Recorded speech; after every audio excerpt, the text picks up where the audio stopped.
ចាចំពោះស្ត្រីដែលគាត់មានផ្ទៃពោះណាគាត់ចាំបាច់បំផុតគឺទៅផ្ញើពោះចាយើងនិយាយសាមញ្ញគឺផ្ញើពោះតាមមណ្ឌលសុខភាពតាមមន្ទីរពេទ្យឬក៏តាម clinic ដែលយើងគិតថាយើងចង់សម្រាលនៅកន្លែងហ្នឹងគឺយើងគួរតែទៅឆែកសុខភាពទៅផ្ញើពោះព្រោះនៅពេលដែលយើងទៅផ្ញើពោះអ្វីដែលយើងទទួលបានទី1គឺការឆែកសុខភាពរបស់យើងឆែកសុខភាពទាំងម្ដាយឆែកសុខភាពទាំងកូនចាមើលទាំងចង្វាក់បេះដូងកូនមើលទាំងចង្វាក់បេះដូងម្ដាយចាហើយមើលទាំងតេតងនឹងសុខភាពរបស់ម្ដាយផ្ទាល់នឹងហ្មងជាពិសេសតេស្តមើលទាំងជាតិស្ករតេស្តមើលទាំងជាតិអំបិលចាមើលទាំងពីក្របឈាមក្របអីតាមមានភាពស្លេកស្លាំងអត់អីអត់គឺគេមើលមួយសេតតែម្ដងហើយមួយទៀតគេនឹងពិគ្រោះនឹងបញ្យលណែនាំ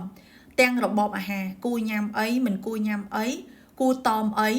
ទាំងការកេងប្រហែលម៉ោងអីប្រហែលម៉ោងត្រូវធ្វើចលនាអីខ្លះជាពិសេសគឺគេនឹងបង្ហាញប្រាប់ពីរោគសញ្ញាដែលកើតឡើងដូចជាការហើមជើងដោយករណីបងស្រីអញ្ចឹង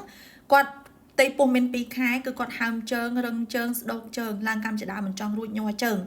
ចាពួកអីនៅពេលដែលយើងមានរោគសញ្ញាបែបនេះគឺជារោគសញ្ញាគ្រោះថ្នាក់មួយរោគសញ្ញាបង្ហាញថាចាសុខភាពរបស់យើងអត់ល្អប្រសើរទេជួនកាលគាត់ញ៉ាំប្រៃពេកដិតពេក